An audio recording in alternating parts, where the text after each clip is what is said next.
आप सोचते होंगे कि अगर मैं बहुत इंटेलिजेंट बन जाऊं, साइंस में नई डिस्कवरीज कर लूं, कुछ पेटेंट्स मेरे नाम हो जाए तो मैं बहुत अमीर बन सकता हूं। लेकिन क्या आपको निकोला टेस्ला की लाइफ के बारे में पता है? निकोला टेस्ला के नाम पर 300 पेटेंट्स थे। वो 9 लैंग्वेजेस बोल सकते थे। आज इतने सालों के बाद भी जितनी भी मोटर चल रही हैं, जितनी भी फैक्ट्रीज में काम हो रहा है, उन्हीं की इन्वेंशन इंडक्शन मोटर की बदौलत है। हमारे घर में बिजली उन्हीं की डिस्कवरी की वजह से आई है। लेकिन क्या आपको पता है कि 7 जनवरी 1943 में एक न्यू यॉर्कर होटल के स्टाफ में काम कर रही एक औरत ने होटल के रूम नंबर 3327 को खोला और उसके अंदर उन्हें एक 86 साल के बूढ़े आदमी की लाश मिली। और वो लाश निकोला टेस्ला की थी, जो उस होटल में पिछले 9 सालों से रह रहे थे। निकोला के पास आखिरी दिनों में कोई पैसे नहीं थे और वो काफी टाइम से सिर्फ दूध और बिस्किट पी के अपनी जान बचा रहे थे। और हर रोज उस खाने में से भी कुछ हिस्सा पास के कबूतरों को दे देते। अब मेन सवाल जो आपके मन में आ रहा होगा और वो ये होगा कि इनके साथ ऐसा क्यों हुआ, क्योंकि इन्होंने तो खुद की एक कंपनी टेस्ला इलेक्ट्रिक कार भी बनाई थी। और आज की ये वीडियो इसी टॉपिक के ऊपर है। टेस्ला का जन्म 10 जुलाई 1856 में स्मिल्जन, क्रोशिया में हुआ था। टेस्ला के फादर एक पुजारी थे, जबकि माँ खेती का ख्याल रखती थी। टेस्ला के दोनों पेरेंट्स एक अच्छी फैमिली में से थे। टेस्ला का एक बड़ा भाई था और 3 बहनें थी। टेस्ला अपने बड़े भाई डेन के साथ बहुत खुश होकर रहते थे और उनके साथ पक्षी पकड़ते, मछलियां पकड़ते और बाकी गेम्स खेलते। लेकिन जब निकोला 7 साल के हुए तो निकोला के बड़े भाई डेन की घोड़े से गिरकर मौत हो गई। निकोला अपनी बायोग्राफी में लिखते हैं कि मैं इस इंसिडेंट को कभी भुला ही नहीं पाया। मुझे हमेशा अपने भाई की मौत का सीन याद आता रहता था। उन्हें ऐसा लगता था कि उनके पेरेंट्स उनके बड़े भाई से ज्यादा प्यार करते थे और उनकी मौत के बाद वो टेस्ला को भूलने लगे थे। निकोला टेस्ला के फादर की सिटी ऑफ गॉस्पिक में ट्रांसफर हो गई और यहाँ पर टेस्ला की स्कूलिंग स्टार्ट हुई। टेस्ला पढ़ाई में बहुत इंटेलिजेंट थे। उन्होंने 9 से ज्यादा लैंग्वेजेस सीखी। वो हर एक सब्जेक्ट में A+ ग्रेड ले आते थे, चाहे फिर वो फिजिक्स हो, मशीनरी हो, केमिस्ट्री हो या फिर इवन फ्रेंच क्यों ना हो। सारे टीचर्स टेस्ला को बहुत अटेंशन देते, जिसकी वजह से बाकी स्टूडेंट्स उनसे चिढ़ने लगते। वो इतनी मेहनत करते थे कि उन्होंने 4 साल की स्कूलिंग 3 साल में कंप्लीट कर ली। स्कूलिंग के बाद जब टेस्ला घर पहुंचे तो उन्हें कॉलरा नाम की बीमारी हो गई थी, जिससे उनकी मरने वाली हालत हो गई। टेस्ला के डैड को लगा कि वो मर सकते हैं और अपने बेटे की खुशी के लिए उन्होंने टेस्ला से कहा कि तुम जो बनना चाहो वो तुम बन सकते हो और मैं तुम्हें पुजारी बनने के लिए मजबूर नहीं करूंगा। और लकीली टेस्ला कॉलेरा से रिकवर हो गए और उन्होंने ऑस्ट्रिया में पॉलिटेक्निक ज्वाइन कर लिया। पॉलिटेक्निक में उनके साथ एक लाइफ चेंजिंग इवेंट हुआ। फिजिक्स की क्लास में उनके प्रोफेसर्स ने उन्हें डायनामो दिखाया, जो DC यानी डायरेक्ट करंट से चलता था। जब एक तार में इलेक्ट्रॉन्स एक ही डायरेक्शन में जाते हैं तो उसे DC यानी डायरेक्ट करंट बोला जाता है। लेकिन अगर उसी तार में इलेक्ट्रॉन पहले आगे जाएं और फिर पीछे आए तो उसे AC यानी ऑल्टरनेटिंग करंट बोला जाता है। तो उस फिजिक्स के प्रोफेसर ने क्लास में कहा, ये देखो डायनामो जो DC से चलता है। इस पर टेस्ला ने कहा कि अगर हम DC की जगह AC यूज करें तो ये ज्यादा एफिशिएंटली बनाया जा सकता है। जिस पर प्रोफेसर को गुस्सा आ गया और उन्होंने उस डायनामो में से कम्यूटेटर को हटा दिया, जो कि AC को DC में कन्वर्ट करता था, जिससे वो डायनामो काम करना बंद हो गया। और प्रोफेसर ने कहा, देखा ये AC यानी ऑल्टरनेटिंग करंट से नहीं चलता। और इस इंसिडेंट के बाद टेस्ला ने अपने लाइफ मिशन ही बना लिया AC यानी ऑल्टरनेटिंग करंट पर काम करने का। और उनकी पूरी लाइफ की मैक्सिमम डिस्कवरीज AC से ही रिलेटेड हैं। अपने कॉलेज के फाइनल ईयर तक आते आते टेस्ला स्टडी से बोर हो गए और उन्होंने जुआ, ताश वगैरह खेलना स्टार्ट कर दिया और कॉलेज बीच में ही छोड़ दिया। अपनी फादर की डेथ के बाद उन्होंने ब्यूडापेस्ट में एक अमेरिकन टेलीफोन एक्सचेंज पर काम करना शुरू किया, जहां पर वो खंभों पर चढ़कर टेलीफोन लाइंस को ठीक करते हैं। टेस्ला इमेजिनेशन में बहुत अच्छे थे। वो कहते हैं कि पार्क में चलते चलते भी वो पूरी मशीन इमेजिन कर लेते थे, उसका एक एक पार्ट, वो कैसे घूमेगी, कैसे काम करेगी, एक्सेट्रा। तो एक बार पार्क में चलते चलते उन्होंने एक बहुत ही फेमस कॉन्सेप्ट सोचा, जो आजकल के हर इलेक्ट्रिकल इंजीनियर को पता है, जिसे AC मशीन्स चलती हैं, और वो था रोटेटिंग मैग्नेटिक फील्ड्स। इस समय थॉमस एडिसन भी अपने बिजनेसेस में काफी सक्सेसफुल हो चुके थे। उस वक्त एडिसन की कंपनी अमेरिका और पूरे यूरोप में अमीर लोगों के घर में अपनी DC करंट से लैंप लगवाती थी और रोशनी देती थी, जिससे वो काफी पैसे कमा रहे थे। टेस्ला एडिसन को सेंट्रल स्टेशन में एक लेबोरेटरी में मिले और एडिसन ने टेस्ला से पूछा कि उन्होंने कभी किसी इंसान को खाया है। ऐसा एडिसन ने टेस्ला से इसलिए पूछा क्योंकि जहां पर टेस्ला रहते थे उनके पास एक गांव में लोग मानते थे कि ड्रैकुला अभी भी जिंदा है। एडिसन ने टेस्ला को अपनी कंपनी में नौकरी दे दी। टेस्ला को एडिसन का काम करने का स्टाइल बहुत ही अजीब सा लगता था, क्योंकि एडिसन हर परम्यूटेशन कॉम्बिनेशन लगा के डिस्कवरीज करते थे, जबकि टेस्ला को लगता था कि ये टाइम वेस्टिंग है, क्योंकि एक दो फिजिक्स की छोटी इक्वेशंस को यूज करके एडिसन अपना काफी टाइम बचा सकते थे। इस वक्त तक टेस्ला एक सक्सेसफुल एसी इंडक्शन मोटर बना चुके थे और ये उन्होंने एडिसन को बेचने की सोची, लेकिन एडिसन को वो बिल्कुल पसंद नहीं आई और उन्होंने उस प्लान को रिजेक्ट कर दिया। एडिसन ने टेस्ला से कहा कि अगर वो उनके इक्विपमेंट्स को रीडिजाइन करके उन्हें ज्यादा एफिशिएंट बना लें तो वो उन्हें $50,000 देंगे। टेस्ला ने कुछ ही दिनों में एडिसन के इक्विपमेंट को रीडिजाइन किया और एडिसन से अपने $50,000 मांगे, जिस पर एडिसन ने हंसते हुए टेस्ला से कहा, क्या यार, ये एक अमेरिकन जोक था, तुम तो बहुत नासमझ हो, ये भी नहीं समझे। टेस्ला को ये बात अच्छी नहीं लगी और उन्होंने जल्दी ही एडिसन की नौकरी छोड़ दी।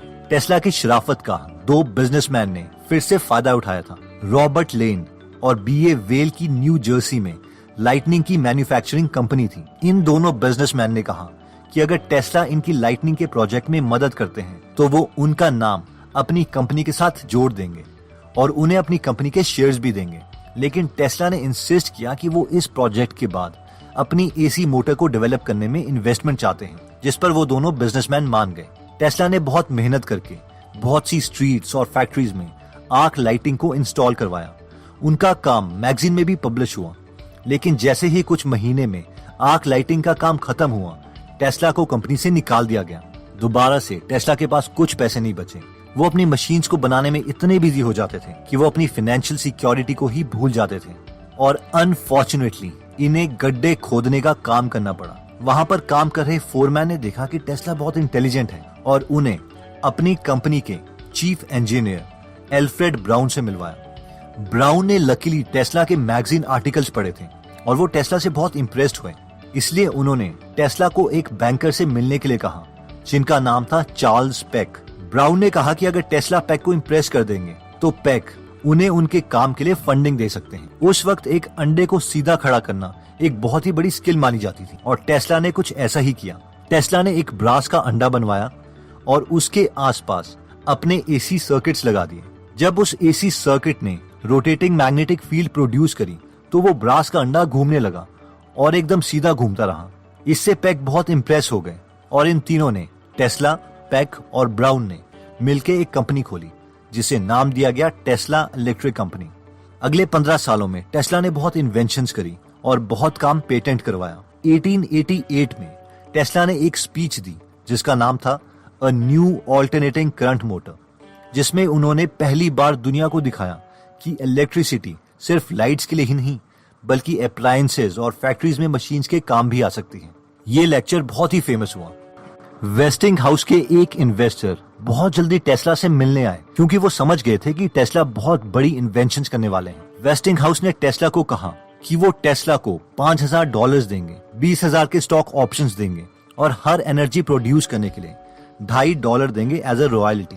टेस्ला और वेस्टिंग हाउस के इंजीनियर्स ने एसी मोटर के डिजाइन को इम्प्रूव करने के लिए काम करना शुरू किया। ऑल्टरनेटिंग करंट की तरक्की देख के एडिसन को बहुत गुस्सा आया और वो चाहते थे कि लोग उनकी कंपनी से डीसी इक्विपमेंट्स लें, इसलिए उन्होंने एक चाल चली। उन्होंने एक इलेक्ट्रिक चेयर बनाई जिससे लोगों को करंट देके मरवाया जा सके। उसके बाद उन्होंने विलियम कैमलन नाम के एक अपराधी को चूज किया। इस अपराधी को वैसे भी मौत की सजा होनी थी क्योंकि इसने अपनी वाइफ का मर्डर किया था, इसीलिए विलियम को इस चेयर को यूज करके मारा गया जिसमें ऑल्टरनेटिंग करंट यूज किया गया। पहले विलियम के मुंह से झाग निकली, उसके बाद उनकी बॉडी हार्ड हो गई। सब उसकी मौत को देख के हैरान हो गए थे और उन सब लोगों को बताया गया कि इनको मारने के लिए ऑल्टरनेटिंग करंट यूज हुआ है, इसलिए ऑल्टरनेटिंग करंट खराब है। उसके बाद भी एडिसन नहीं रुके। उन्होंने 24 कुत्तों को एसी से टॉर्चर किया, एक घोड़े को एसी करंट देके मार दिया और एक फीमेल एलिफेंट को भी करंट देके मरवा दिया और उस पर एक शॉर्ट मूवी बनाई और सबको दिखाया कि ऑल्टरनेटिंग करंट कितना खतरनाक है। लेकिन टेस्ला नहीं रुके और उन्होंने एसी मोटर्स का डिजाइन पूरा किया। 1890 में टेस्ला को the American institute of electric engineers का वाइस प्रेसिडेंट बना दिया गया। उन्होंने बहुत सी डिस्कवरीज करी। उन्होंने ऑसिलेटर्स बनाए जिसकी मदद से फ्रीक्वेंसी को चेंज किया जा सकता है, कंडेंसर बनाया, इलेक्ट्रिक मीटर बनाया, इवन एक्सरेज पर काम किया। टेस्ला पहले इंसान थे जिन्होंने बताया था कि एक्सरे हमारी बॉडी के लिए खतरनाक हो सकता है। टेस्ला ने यह भी दिखाया कि किस तरीके से इलेक्ट्रिसिटी को बिना तारों के ट्रांसफर किया जा सकता है। It powers up. And the closer I get to it, the more it powers up. Tesla एक हाथ से हजारों वोल्ट्स की तार पकड़ लेते हैं और दूसरे हाथ से बल्ब, और फिर वो बल्ब जलने लगता। लोग पूछते कि उन्हें करंट क्यों नहीं लग रहा, जिस पर टेस्ला बोलते कि उन्होंने एसी की फ्रीक्वेंसी बहुत इंक्रीज की हुई है, जिसकी वजह से करंट उनकी बॉडी से नहीं बल्कि उनकी स्किन से ट्रांसफर हो रहा है, और इसे स्किन इफेक्ट भी बोलते हैं। टेस्ला अपने काम में इतना बिजी हो जाते हैं कि वो अपनी इन्वेंशंस को पेटेंट करवाना ही भूल जाते हैं, और लोग उन्हीं के टेक्नोलॉजी को यूज करके कुछ नया इन्वेंट कर देते। For example radio. मैकरोनी, जिन्होंने सबसे पहले रेडियो का प्रैक्टिकल डेमोन्स्ट्रेशन दिखाया, उन्हें नोबेल प्राइज दिया गया, जबकि उसमें टेस्ला की बहुत सी टेक्नोलॉजी यूज की गई थी। टेस्ला ने अपने बहुत से काम पेटेंट नहीं करवाए थे, इसीलिए इस टेक्नोलॉजी के लिए उन्हें अपनी मौत के बाद क्रेडिट मिला। टेस्ला रेडियो वेव्स को वायरलेसली भेजने के बजाय पूरी बिजली को वायरलेसली भेजना चाहते थे, इसलिए उन्होंने रेडियो टेक्नोलॉजी पर काम नहीं किया। सब इन्वेस्टर्स को लगा कि रेडियो टेक्नोलॉजी में ज्यादा पैसे हैं, इसलिए टेस्ला की फंडिंग विड्रॉ कर दी गई और वो दोबारा से ब्रोक हो गए, और 86 साल की उम्र में वो गरीबी की हालत में मरे।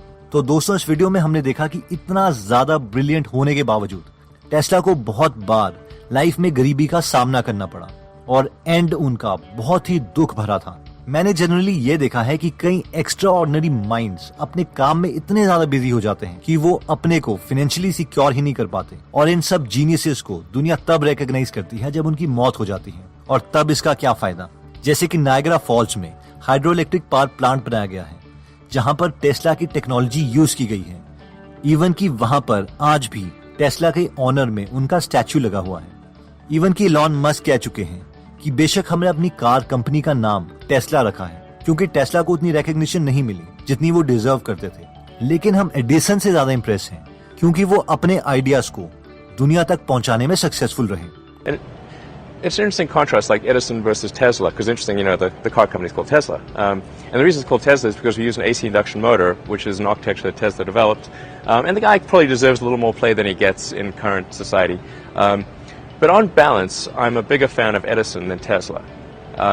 Because Edison brought his stuff to market and made those inventions accessible to the world, whereas Tesla didn't really do that.